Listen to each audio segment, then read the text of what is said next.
Hey guys, I thought I'd make a quick movie which shows how to create and process a particular type of lead sound, as I've been getting some questions from a student about it, and it's a very popular sound that you hear quite a lot in various styles of particularly loud music like Electro House and trap, and it's this sound.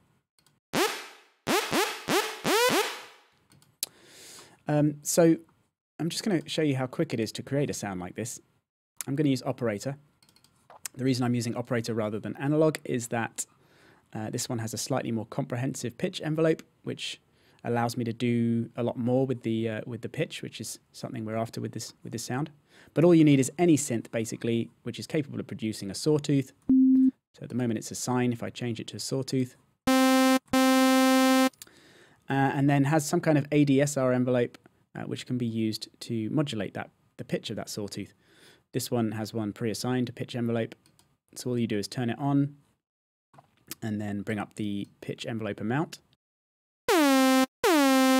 which creates a downward pitch slide there.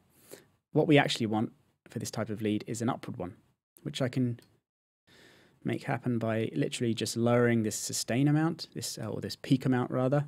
The peak is the level immediately after the attack. So I'm kind of reversing the envelope here. Typically with an envelope you expect the initial attack to go up to an amount and then either the sustain to stick at it or the decay to take you down to a lower amount. So if I reduce the peak right down, all that we've got now is the decay amount sliding up to whatever the sustain pitch is. If it's 0, then that's the pitch that I play. So the decay time is crucial here because it creates that initial pitch slide. If you have it too short, then that pitch slide is too short. Now this is good for creating very short stabbed type sounds. Actually, I'm good. If I raise the sustain amount though up an octave, it gives me a longer pitch slide, which is kind of the effect we're after. So yeah, a short decay time like this is good for creating very short stabbed sounds. Whereas a longer decay time is fine if you have very long held notes, but if you have very short ones, then they'll just be very low and have a very slow pitch slide. So you can hear how changing this decay time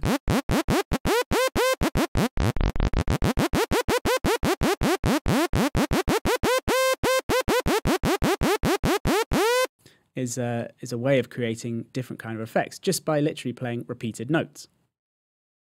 Just to give you a few quick examples then, I've got a clip here that's playing repeated notes of C. And you can hear that when I use these to play back the patch, the short notes create that initial pitch slide at the start, and the long notes have the initial pitch slide followed by more of a sustained pitch. So you get more of a sense of a pitch with these longer notes than with these shorter ones.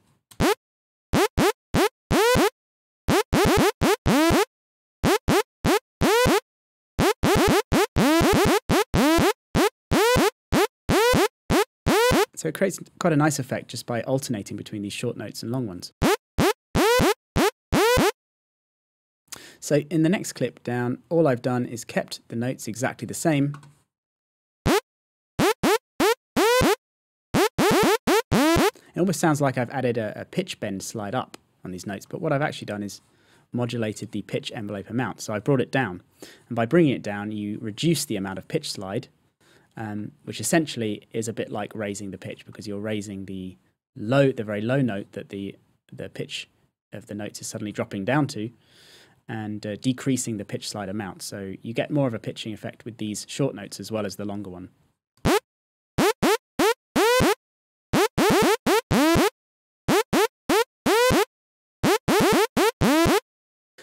And in this third one, I've gone a bit crazier and I've introduced some attack time in the envelope as well.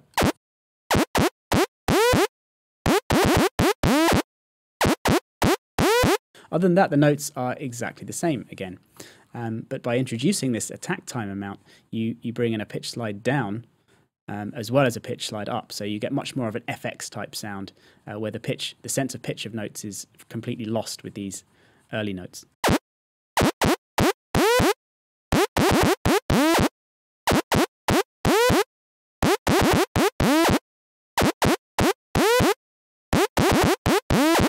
So just by automating and playing around with these different pitch envelope amounts, you can create all kinds of different effects with exactly the same riff.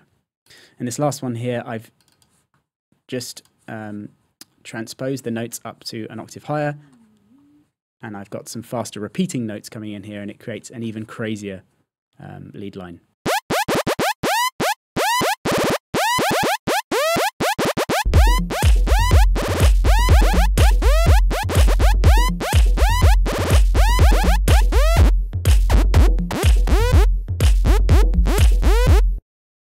And last but not least, just a few tips for how to process a sound like this. Firstly, EQ. This is what Cyrus was actually asking about.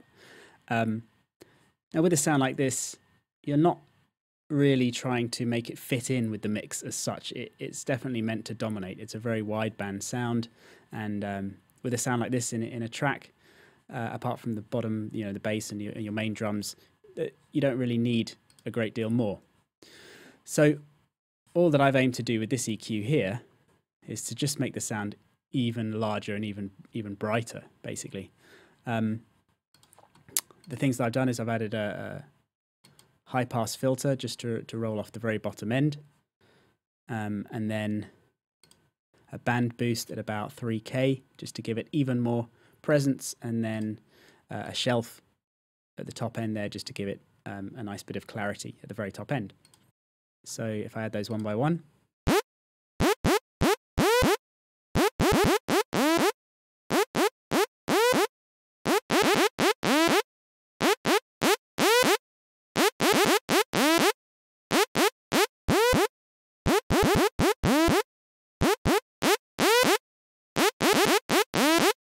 Now, the bottom end, I mean, it's very difficult to say exactly where you should put that. I mean, if you go too high, you'll lose the bottom end of the pitch slide, so the notes will lose their impact.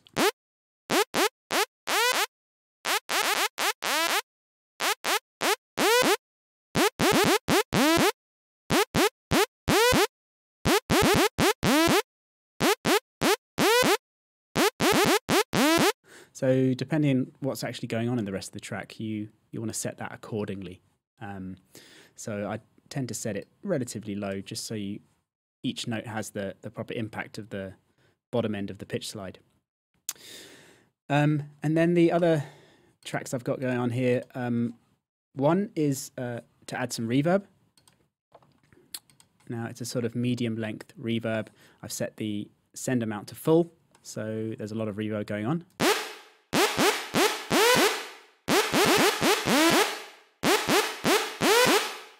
What I've actually got here is a compressor, which is side-chained by the sound itself. Now, what this does is it ducks the reverb when the sound is happening, and then makes the reverb just sound after notes. So it's basically the opposite of gated reverb, where the reverb only lasts for the duration of the sound itself. In this instance, the reverb only starts when the sound's finished.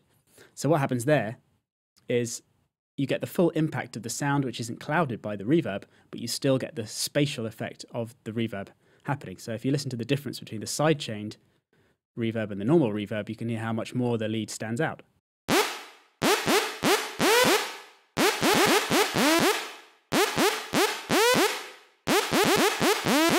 Of course, it's a kind of strange, almost it's a delayed reverb type effect, more of a kind of echo, but it does help the lead to stand out in the mix.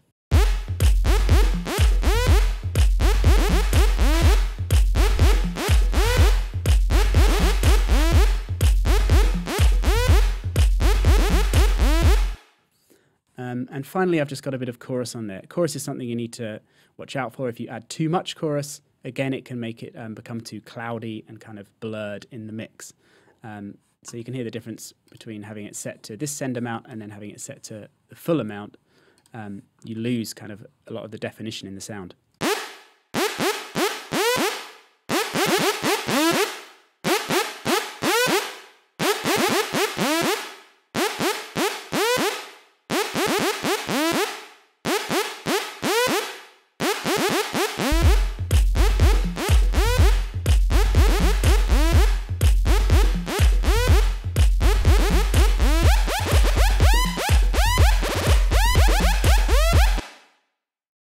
So that was just a short tutorial showing how you make this kind of fat Electro House style lead sound, which again is done very simply, just using a synth outputting a sawtooth waveform, which is being pitch envelope modulated, and then processed with an EQ and two send effects. The first one being a reverb, which has a compressor on it as well, the sidechain of which is being fed by the lead sound itself, so that the reverb ducks when the lead sounds and is only heard afterwards, and then a bit of chorus as well. So I plan on uploading these kind of tutorials that I make in response to student requests to the YouTube channel from now on, so that other people can benefit from them too.